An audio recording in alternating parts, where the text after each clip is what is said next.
Hi guys, it's been a while, and I really lost track of what's going on.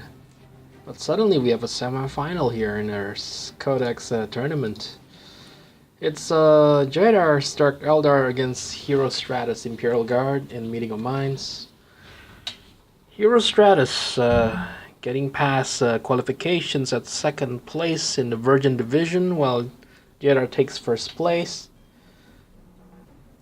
Imperial Guard is not really that strong against Dark Eldar, but let's see whether Herostratus can overcome expectations and make a good play out of this, as he starts with a Tech Priest going for Infantry Command.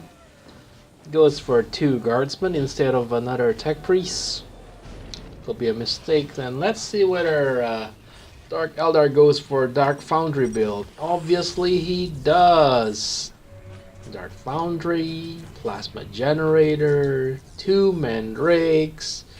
We'll be going to capture this one first. The second one will go here. This one will probably go capture this one.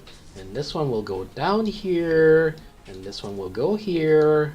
And the last one will go capture the relic. Alright, and the first thing that will come out from this Dark Foundry will be a Hellion. Such a great variety. And capture complete, listening post goes up, and let's take a look at the other side as Imperial Guard goes straight for Plasma Generator right after the command squad is out. That's strange. He went for the outermost points first. Which is, okay. Not sure whether it'll help or not, since the Hellions can just jump in, and Hellions should be coming out right about in 15 seconds or so. Yes, at a 2 minutes mark, most likely. And the Guardsman went for the relic first instead of going back and capturing these 2 points. Not very sure about that. Anyway, gets listening posts up here and here.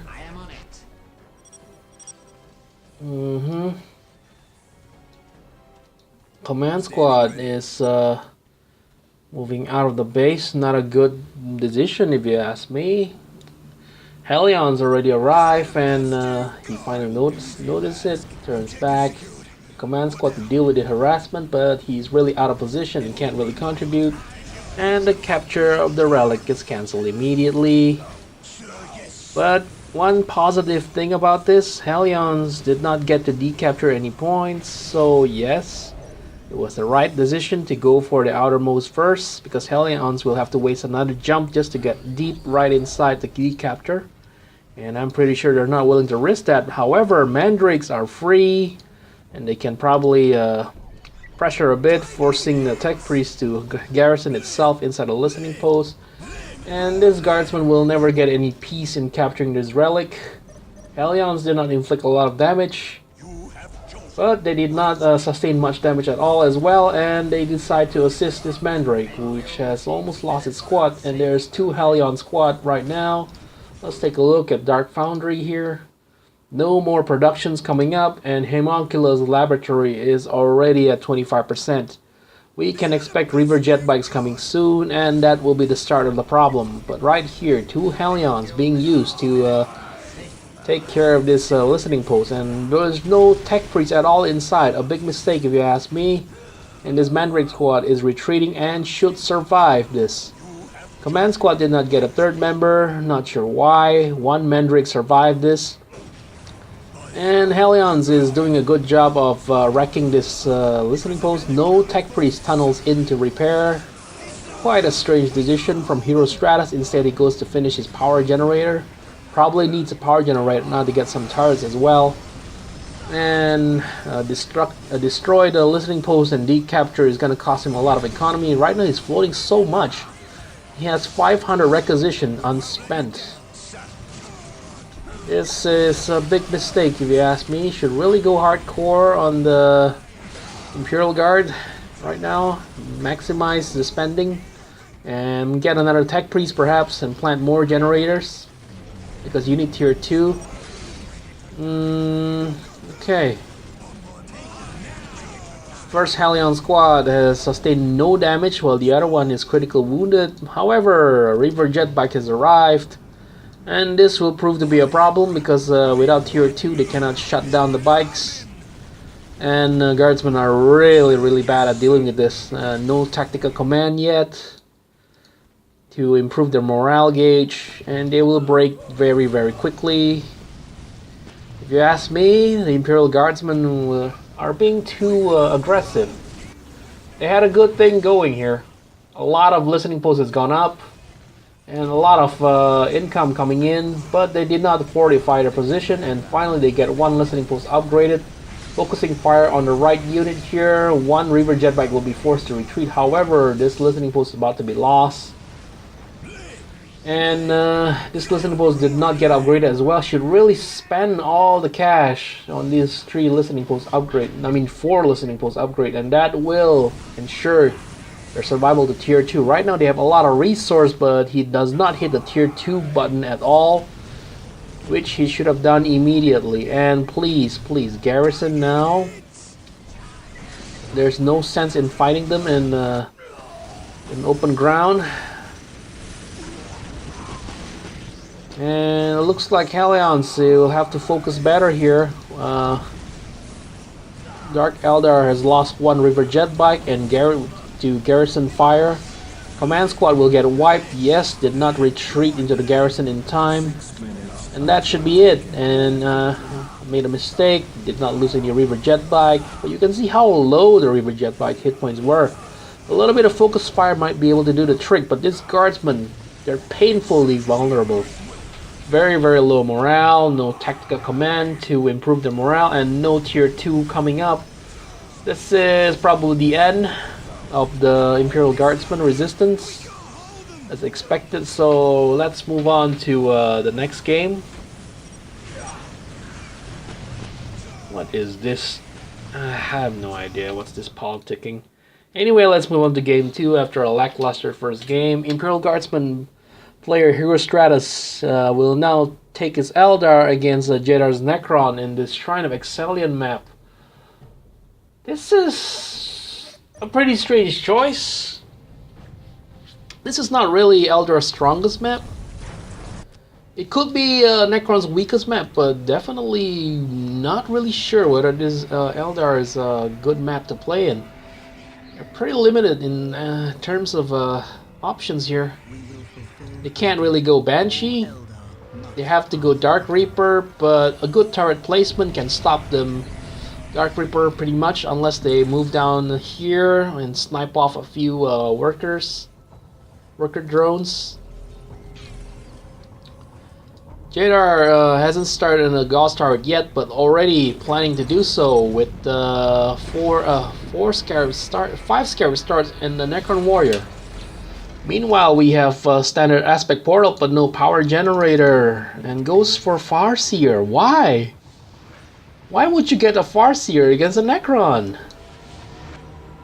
Farseer is a support hero and doesn't really do a lot of damage for the amount of cash and power you spend on it. The first thing you should have gone for is at least get Dark Reapers ASAP. You know, you want to get in as fast as possible before the turrets gets up, because without the turrets they have no defense against you. And Necron Warriors are too slow and you can kite them away with Dark Reapers, so why are you delaying your Dark Reapers? Farseer takes so long to get. Anyway, second listening post going up, and capture order is pretty straightforward here for Eldars. Can't really deviate too much. Farseer is out, but as you can see here, she will not be contributing much in the first 20 seconds of her lifespan. Should really get the Dark Reaper ASAP, and I don't see the Fleet of Foot being researched yet. A big mistake, because you need that to kite the Necron Warriors quickly. We have the Guardian Squad finishing capture, and both of the outer points will be moving ahead and get the relic instead of capturing these 2 strategic points. Kind of minor mistake, but understandable. Not familiar with the Necron capability, perhaps, because you can easily pressure them before they get the obelisk up and running with the upgrade. But right now there's no opening. Maybe you can teleport one of your bone singers with Wraith Bomb, but still, Wraith Bomb research takes a long time. It will not pay off. And let's see here. Look at this. Farseer trying to kill a Scarab squad, and look at how slow she deals damage. Why? Because of the disruption. Keep knocking back units, and they will, you know, get invulnerable. Okay, one obelisk will get cancelled here. And probably decapture, but the Necron was here. Oh, Jaedar did not decancel this obelisk. A minor mistake. Anyway, Mind War being cast. It's gonna be a decent chunk of damage against Necron Lord Spurt. However, we have the Necron Warrior backing up this Dark Reaper squad, attacking this Dark Reaper. And without Fleet of Foot, there's no good kiting going on here. What they should have done is pull back, get maximum range, and use guidance on the Dark Reapers. Without Fleet of Foot, you really can't escape easily for free. And Necron Warriors chasing down units has good accuracy while on the move, so you really want to spend minimal time running away. Anyway, Fleet one's coming up, and that will make it mandatory to get a Fleet of Foot. So why is there still no Fleet of Foot going on here? 8620 economy anyway, still not that great, and no upgraded listening posts to provide additional firepower. And still, the Eldar is going very aggressive here. And the lack of Fleet of Foot is triggering me so much. Look at the amount of damage the Dark Reaper is dealing here, but they will soon be in pain, because once the Fire Warrior, the Necron Warriors get in range, it'll be very hard to escape without Fleet of Foot. Look at that, the Necron Lord is dealing a lot of damage with melee strikes. Definitely should have played this one better. And this Scarab should have been killed. It's just a lone Scarab. Ugh, this Dark Reaper squad is seriously taking unnecessary damage here. Why are you just not retreating? Oh, I see what's happening here. One Flayed and one Ghost Turret. Great play by Necrons here, taking advantage of the chaos. However, as you can see, a little bit of Fleet of Foot would have saved this. Anyway, that's the end of his tier 2. Ghost Turret gets completed, and there will not be enough firepower to stop this. Oh, Ghost Turret is cancelled just in time, but this Flayed ones will take a lot of hits before going down, and it looks like the Eldar will have to contend with this and lose a lot of ground. As you can see here, Necron Warriors with the Necron Lord is just spamming away at the listening posts, and yeah, this looks like to be the end of tier 2, because there's no safe place anymore for them to start tier 2, and the Farseer will get killed. Hello, get out of there. Oh, and he gets a Howling Banshee to deal with it. Not bad, not bad. But he lingers in tier 2, starts on tier 2 production of Soul Shrine. However, we have a problem here. 76% of production bonus, and Flayed ones will be coming up again shortly after being fully reinforced, and 80 generator income. That's a lot, and tier 2 already at 75%. Upgraded Necron warriors as well. Man, this is tough. Yet, still not giving up. Necron Lord noticed the guidance being cast on Dark Reaper squad, decides to pull back, and this Howling Banshee squad might be just the trick to stop the easy way out, to stop some damage at close range, and this Scarab should pull back. No chance of completing the capture. Farseer should be attached to Dark Reaper squad actually. She's really low hit points. It wouldn't take much to kill her. Anyway, should also get more Bone Singers, really. Bone Singers can teleport all over the place and place more buildings, maybe Webway Gate, so you can teleport around and get some healing bonus, especially when the Necron Lord starts harassing your random points all over the map. You need a fast way to travel. But still, no sign of the fucking Fleet of Foot being used at all. A critical mistake here, and this one will go down. Is there gonna be a base trade going? Herostratus taking on this obelisk here. Obelisk upgrade fortification will complete, and which upon doing so they will immediately spam this damage against the Howling Banshee. Whoa, look at that! Friendly teleport! Summoning Core special ability. And look at that, how fast the Banshees get demoralized by the Flayed Ones, and they will certainly die here. Look at that, using the cooldown attack from the Obelisk and gets the heavily fortified Obelisk upgrades. It's pretty hard. You think the Necrons are trading base? No, that's not the case. They can teleport to a friendly structure with a long cooldown, but that will ensure that they'll be able to respond to any attack on their base pretty quickly. Anyway, tier 2 and gets the optics, nice choice, but should really spam more of that power generator. Leaving your workers idle is not really a great idea. Jaedar, of course, has taken control of the critical location, and this Guardian should really retreat. Come on, move away. No reason to stand around and get killed. The Listening Shrine gets upgraded, but it will shortly go down to this 3 Necron Warriors, tier 2 Necron Warriors. Let's take a look again, and more Necron Warriors are being spammed, of course. And Forbidden Archive is up, so we can expect Lightning Field. Another cooldown spell again. A lot of good action going on here. But let's see whether the Farseer will survive this encounter. Mind War being cast again by Necron Lord, but this Necron Lord will not die, simply will not die. Solar Pulse is activated, ensuring that this army is unable to deal some damage, and this Listening Shrine is deactivated for the moment. Will get taken out as well.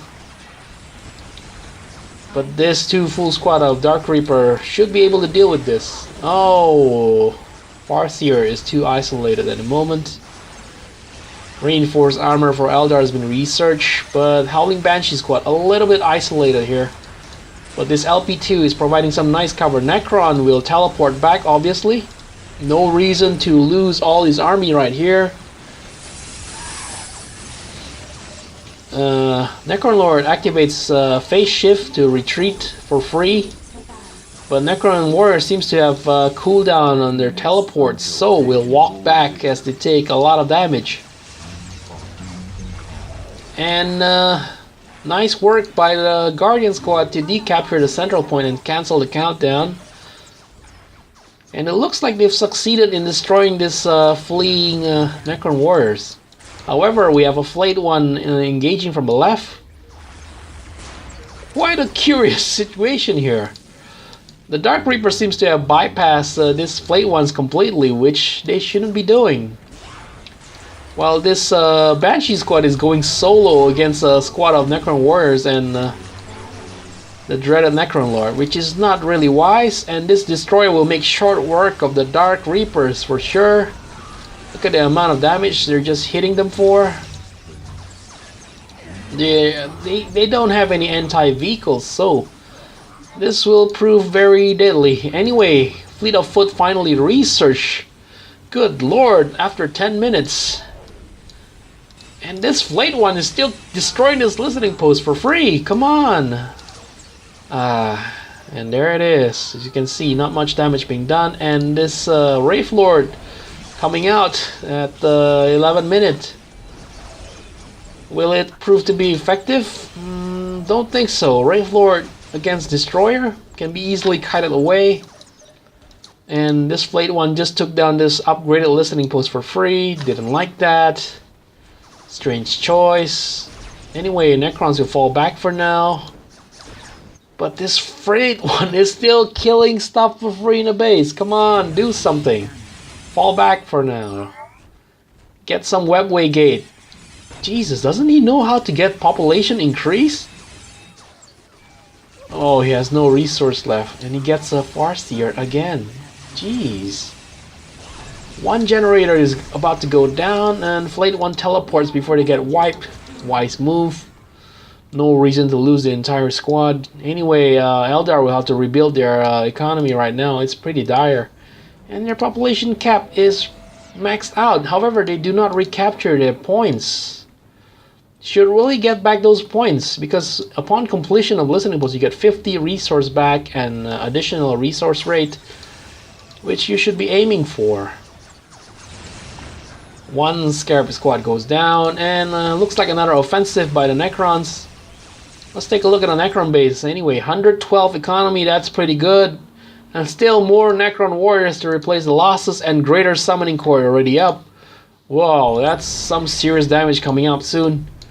However, this army of Eldar is pretty strong and should prove to be resilient. Mind War again being cast, good job. Howling Banshee should really tie down these Immortals before they start opening fire. Jesus. Guys. Oh, man. Tie down the Immortals quickly. Nice cast there. A lot of units being damaged in the radius. However, this destroyer is inflicting damage. A lot of damage. And it seems they have lost their Wraith Lord. Still no anti-vehicle to deal with the destroyers. However, I don't think they lost their entire army, just heavily mauled. Another Flayed One assault coming from the ground, and this looks like to be the end. Unless the Eldars can pull something out of their hats.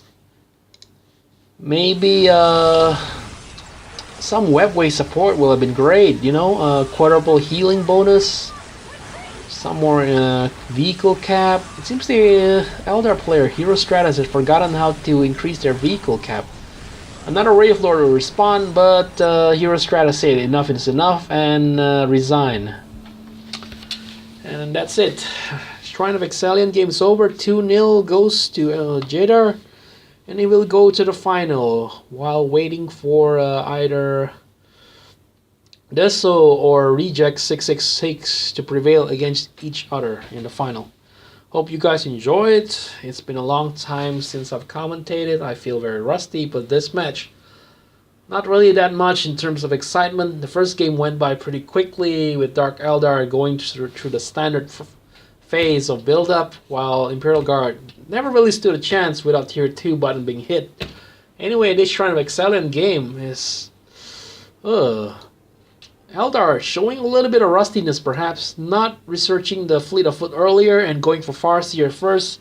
It's a major mistake. You should have gone heavy on a Dark Reaper first and probably harassed the shit out of them while their turret is still down. Anyway, it's a good try. Let's hope we get a better game in the future. Hope you guys enjoyed. Here's the final battle score if you're interested in that kind of thing. Looks like a pretty even fight here. Necrons killing 76, losing 59. 7 building raise. Yeah, I find that a little bit too much. Because, you see, Eldars are very specialized and should really get Fire Dragons, one of the most mobile anti-vehicle and anti-structure units in the game, to go all over the map and harass, because Shrine of Excellion is a map that is very hard to defend for Necrons, but you're not doing that because you don't get Fire Dragons. And that's why you lost. Your economy is falling so far behind while he does not lose a single power generator. Resource-wise, doesn't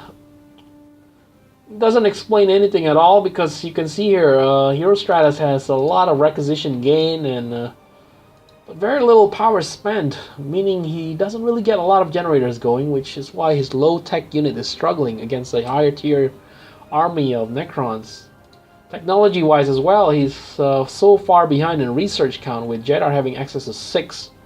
Probably a few of them are artifacts for the Necron Lord, and reinforce a hell of a lot of more units. But probably 20% of them should be Scarabs, I guess. Scarabs reinforced for free. Okay, hope you guys enjoyed, and see you again next time, hopefully. Bye.